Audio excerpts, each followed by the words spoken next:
लोग कहते हैं कि भजन तो गरीब आदमी करता है, इनके खान पीने को पछना होता है। लोग कहते हैं ना कुछ, हम भजन क्यों करेंगे, हमारे पास तो सब कुछ है। अब आप देखो, भगवान बौद्ध लाज छोड़ के तब साधु भय भजन करो उनमें। महावीर स्वामी ने राज्य को त्याग करो। राजा जनक राजा है, भगवान राम है, बहु एक राजकुमार के रूप में अवतार लो, उनने वन में जाके भजन करो। माता मदालसा जो ही वो एक राजा की राजकुमारी है, उन्होंने वन में जाके भजन करो। तो जहाँ में जे ना है कि भजन धन के लिए करो जातो है। जो लोग कहते हैं हमारे पास पुत्र है, धन है, संपन्न है, व्यवहार है, हमें भजन करने की कोई जरूरी ना है, तो उन्होंने भक्ति की अभी कोई महिमा ही ना समझ पाई। वो तो भगवान को ऐसे मानना है जैसे रुपया पैसा हो तो है।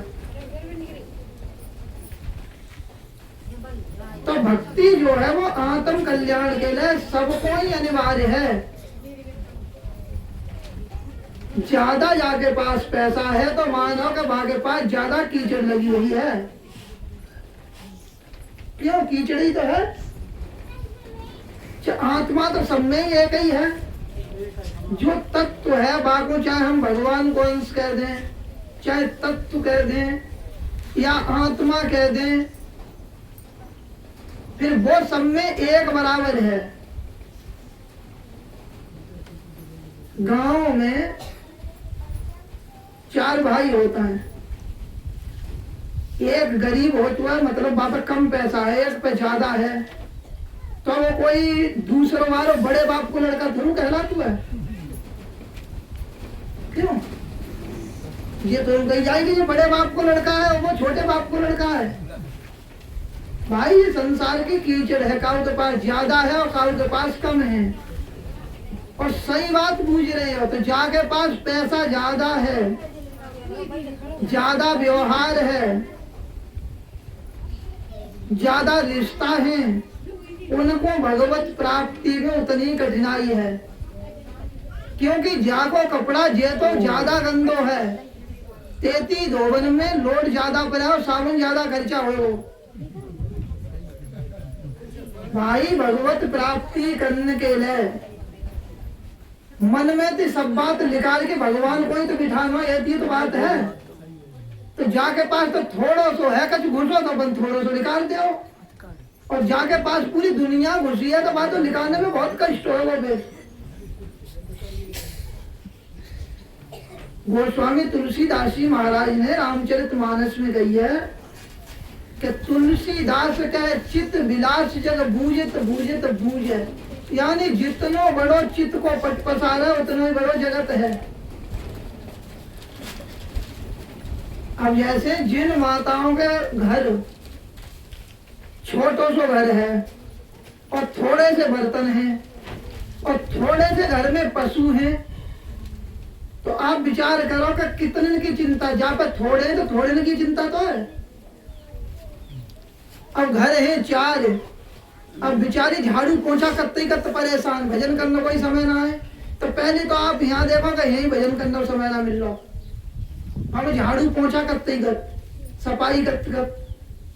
अच्छा, और त्याग की बात आ जाए तब, त्याग की बात आ जाए, 4 घर हैं तो 4 घर छोड़ते तो ना बनेंगे। अब काऊ की एक झोपड़ी धरी है और बातें कहूँ टेंशन है तो अपनी झुपड़िया उठा के भाई दूसरी जगह धर ले आओ, क्योंकि वो होती है तो गृहस्थी है बाकी।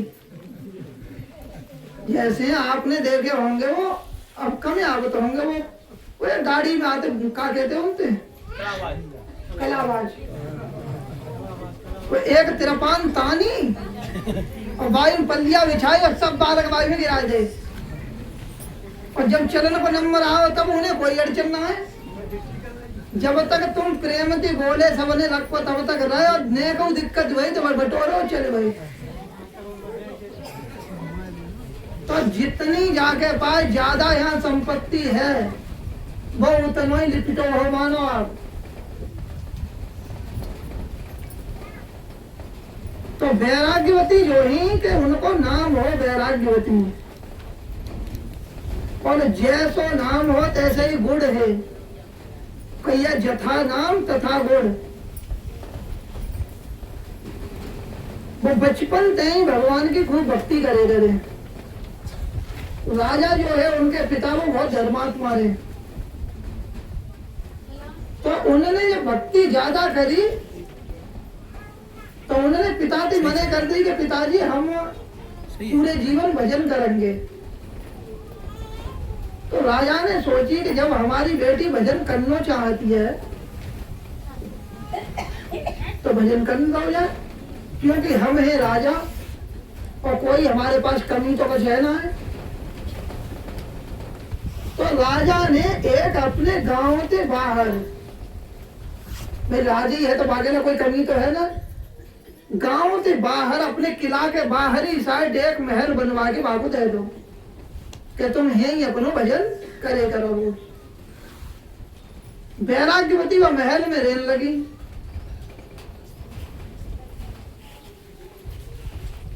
अब जैसे जो माताएं भगवान को भजन करती होंगी और उन्हें भजन गाने की जरूरत पड़ जाए तो भगवान के ही भजन गाएंगी, और जो भगवान से विमुख हैं, धर्म से उनको संबंध ना है और उन्हें को भजन गावन की जरूरत पड़ जाए तो वो ऐसे भजन गाएंगी कि वो सुनने में वो अच्छे ना लगे। हम लेके आए गाड़ी तो वो लोगों ने बुलाओ तो जगह जगह लेके गए, तो माता गाय गाय की गाड़ी पूछे महाराज जी। तो एक जगह हम गाड़ी लेके पहुंचे, भगवान को खूब भजन करती, और जो पिता ने अलग से महल बना के दो वहां में फिर वो रह करें, और भक्त की कोई पतो ना है कि बा को कितने खन कौन सा काम चल पर है। वो रात दिन बैठ के नाम जप हुआ और मन में आ गई तो वही अपन गावन लगा वही कहा है, बाको और तो कुछ काम है ना है। जैसे एक राजा थे, राजा को किला रहे जंगलों में होते जैसे ये तुम्हारो खेरो है यहाँ, तो एक महात्मा कहीं से आए, देखी कि बड़ी अच्छी छाया है, तो एक पेड़ के नीचे किलाई के बगल में महात्माओं ने झोपड़ी डली हुई, और जहां महात्मा ने झोपड़ी महाराज जी धरी, बाई साइड में राजा को मुख्य सोवन बैठने की व्यवस्था है वो वहीं दे। और महात्मा तो महात्मा सांझ को भजन करे, 8 बजे ही पढ़ के सोए, 12 बजे खुल गई आंख और उठाई नहीं खंजरी, और खंजरी बजा में और गावे रात भर। अब महीना बीतो, 2 महीना बीते, राजा ने कही मंत्री थे कि मंत्री अब लगते हम है पागल जाएंगे, क्योंकि बात कहा कि ये सोवन कहाँ देता है। ये महात्मा टिक गए यहाँ आए के, हम लोग राजकाज के सब काज देख के 11 बजे निच्चू हो, और 12 बजे जब बिस्तर पर पहुंचे तो उन्हें खंजरी बाजन लगे दूसरा। अब ये हमें सोने ना जाए क्या करो जा, 1 बजे चालू हो जाते। अब बड़े राजा परेशान कि मंत्री कोई रास्ता निकालो कि ये खंजरी कैसे बंद है जाए, कि चिंता मत करो अब ये खंजरी बंद है जाए बिल्कुल, उतर बिछोना और बिछा रही हो। माताजी आवाज आती है पीछे ना है तो सही। तो मंत्री बहुत चालाक रहे, मंत्री ने कही कि महाराज बिल्कुल चिंता मत करो, खंजरी बिल्कुल बंद हो जाएगी। मंत्री ने एक एक के सिक्का 99 लाल तहलिया में भर के गांठी लगा के, और रात में गए अपन 4 बजे, और चुप्पा उनके मढ़ैया के आगे पीछे द्वारे पे डाले के और खिसक आए।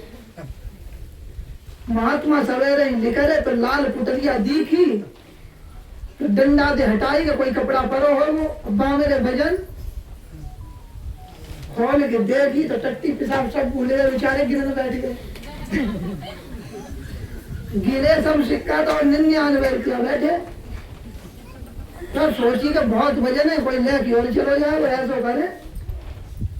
पहले कौन निमंत्रण में न जाते, क्या कोई निमंत्रण दे देते तो 1 रुपया मिल जाता तो 100 को नोट रह जाता तो कौन धरो दे तो आराम से। अब निमंत्रण में जब एक जगह गए तो 4 जगह पे और निमंत्रण आए गए। महाराज हमारे यहाँ पधारिया बहुत त्यागी महात्मा है। अब 4 जगह गए तो 10 निमंत्रण और आ गए तो घूम चले गए। अब फिर वो 100 को नोट है और फिर वो 9 रुपया है गए कि चलो एक और कर लें तो 10 को नोट है जाएगा। धीरे धीरे वो फिर 99 है गए, क्या 100 पूरे करते। अब महात्मा भंडारे दिन भर खाए और रात भर पलटी खल्लाटे तो सो गए। मंत्री ने पूछी कि महाराज अब खंजर इतना बजती है कि बिल्कुल ना का इंतजाम करो। तो मैंने कहा कबो बजाएगी ना जिंदगी में, ऐसा तारो डाल हुआ है मैंने। अब खंजरी कबो ना बजाएगी क्योंकि वो 99 को चक्कर जो लग गो। तो कहने को मतलब ये है कि जो व्यक्ति जैसो होता वैसो ही कत्व है। बंधो हो व्यक्ति बांध सकत हुआ, खुलो हो व्यक्ति खोल सकत हुआ। क्योंकि मंत्री बंधोबा हो तो महाराज को बांध को बेचारो।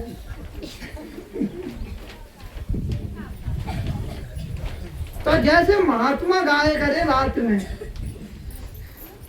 ऐसे ही वैराग्यवती गाय करें। एक दिन रात में वैराग्यवती उठ के और वैराग्य के ही पद गावन लगी। वैराग्य के पद जो है वो गावन लगी। और चोर जो है, पहले चोर बहुत है तो चोर निकल के जाए तो वो जंगला के सहारे थी कान लगा के सुनन लगे। वैराग्यवती भजन तो खूब करती भी उनके गुरु कोई ना है। वैराग्यवती के गुरु ना है कोई। तो वैराग्यवती गुरु के मिलन के पद गावे। क्या वो दिन कब आ गया होगा हमें गुरु प्राप्त है जाए और गुरु की मंत्र दीक्षा लेके फिर गुरु के बताए नाम को हम जप करें। चोर ने सोची कि ऐसे अगर घर के घुस के यहाँ चोरी करता कि कोई हमें सबको पता पड़ जाता है कि यहाँ कौन रहता है, राजकुमारी रहती है भजन करती है। ऐसे अगर घर के घुसता है तो चोरी घर के ना कर पाएंगे। सबसे बढ़िया रास्ता है कि साधु बन लो घर के। क्योंकि वैराग्यवती जो है ये लड़की वो गुरु कोई ना है और वो वैराग्य का वही पद गावे कि कौन ऐसा दिन आवे और जहाँ दिन हमें गुरु मिले और गुरु की हम सेवा करें, गुरु की बात मान के भजन करें।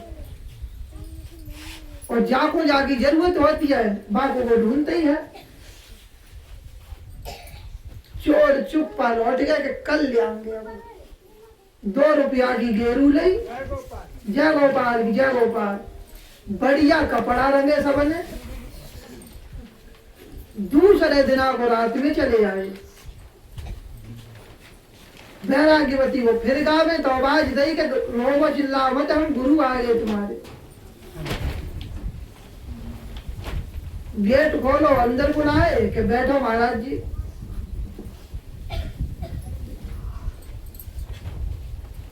कि हमें गुरु की जरूरत है और आप हमें मंत्र दे दो। चोरों ने सोची ऐसे अगर एकदम मंत्र दे दे तो काम ना बनाओ, पहले थोड़ा भरमाओ। तो क्या देखो ऐसे मंत्र ना लो जाते तुरंत, पहले गुरु को देख लेना चाहिए कि गुरु अच्छे हैं कि ना है और पहले उनको परख ले। तो वैराग्यवती ने कही कि देखो जब भगवान नहीं भेजे हैं तो हम परखेंगे का, और फिर हम परख क्यों कर सकते हैं। वो कहिए पानी पिए जान के, गुरु करे छान के। तो हम अपनी बुद्धि विवेक से गुरु को ना छान सकता है और ना पानी को कुछ जान सकत।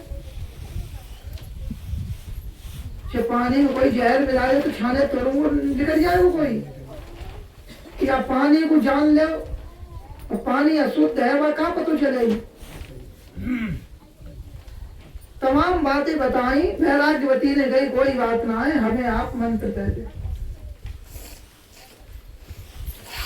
तो कहा ठीक है, मंत्र आपको देंगे हम। फिर ऐसे ना देता मंत्र, मंत्र के कुछ नियम हैं। वो कौन से नियम है? मंत्र दो जातो एकांत में अलग जंगल में जाके कि ठीक है, जैसे आप केले कैसे। वैराग्यवती हर तरह से तैयार है गई। तो कैया गुरु गोविंद दोनों खड़े काके लागों पाए, बलिहारी उन गुरु की जो गोविंद दियो मिलाए। गुरु को सिर पे राखिए चलिए आज्ञा माए, कहे कबीर सो संत है आवागमन नसाए। सब तरह से तैयार है गई। तो क्या ऐसो है, जो कुछ तुम्हारे पास हो, दान दक्षिणा गहना गुड़िया सब पहन के, और तब जंगल में चला, और फलाने जंगल में चल के तब मंत्र देंगे। प्यासो व्यक्ति हो तो बापू तो पानी जहां बताओ तई भागे दो। सब गहना गुड़िया बांध के वैराग्यवती ने धरो मुंडे पे अपनो, तो चलो गुरु महाराज जहां मंत्र देते हैं। एक जंगल में जाए के और पेड़ ती कस के बांध के और गहना गुड़िया सब लेके, वो तो चोरे ही है और वो बजरवाना है। अब देखो कहता है कि विश्वास में भक्ति होती है। देखो चोरों के पास भक्ति नहीं, फिर भगवान तो सर्वत्र है, सभी देखता। वैराग्यवती पेड़ से बंधी रही कि बस गुरु महाराज अब मंत्र देने की कोई प्रक्रिया कर ही रहे होंगे, मंत्र देंगे। भगवान ने देखो कि मेरे विश्वास में और ये तो मर जाएगी लड़की। तो भगवान ने नारद जी को भेजो। फिर नारद जी आए। फिर नारद जी ने कही कि बेटा वो तो चोर है और आप को हम खोले देता है और आप घर जाओ। कि ना खोल छूनो ना है, बिल्कुल ये गुरु को बंधन है। देखिए गुरु ना है, वो तो चोर है, वो बांध के तुम्हें चलेगा, वो कबू ना लौटेंगे। अब तो वैराग्यवती ने कही कि आप कौन हैं? कि हम नारद जी हैं। क्या करना है? कि भगवान ने भेजुआ आपको खोलन के लिए। कि आप पहले से क्यों ना आए? अरे उन गुरु की तो कृपा ही कि आप नारद जी के दर्शन हमें इतनी जल्दी है गए। अगर ये गुरु को बंधन ना हो तो क्या आप नारद जी हमें खोलन आवते? ये गुरु के बंधन की तो देन है कि आप नारद जी चले आए। तो ये गुरु को बंधन है, ये तुम बिल्कुल मत खोलो। वो गुरु आएंगे तब खोलेंगे। बहुत है समझाओ। वैराग्यवती ने एक बात ना सुनी और ना खोलन दो। नारद जी ने जाके बताई कि वो तो खोलने ना दे। हम पहुंच गए तो और विश्वास बढ़े, और वो गुरु के बंधन के कारण तो नारद जी आए। फिर भगवान आए स्वयं चल के कि बेटा वो संत ना है, वो तो एक चोर है और उन्हें खाली धन की जरूरत ही, तो धन लेके चले गए वो। और हम भगवान हैं जिनको आप भजन करती हैं वो ही हैं, और अब आपको बंधन हम खोले देता है कि ना बिल्कुल ना खोलना है। ये गुरु को बंधन है, क्योंकि गुरु के बंधन के कारण ही तो आप चल के आए और नारद ही आए ना। भजन तो हम दर्शन शांति करती, आप कहो ना आए। बिल्कुल दर्शन शांति नाम आपको जपती, आपने एक दिन आके खबर ना ली और ना ही नारद जी को भेजो। तो ये गुरु को बंधन है, ये खोलना ना है आपको। तब तो कहिए कि गुरुर ब्रह्मा गुरुर विष्णु गुरुर देवो महेश्वरा गुरु साक्षात पर ब्रह्म तस्मै श्री गुरुवे नमः। गुरु मूर्ति आगे खड़ी द्वितीय भेद कछ नाही, उन्हीं को प्रणाम कर सकल तिमिर मिट जाए। तो गुरु की आज्ञा में रह के गुरु की बात मान के भजन करना चाहिए, तो बातें भगवान खुश हो जाता है, भगवान की प्राप्ति हो जाती है।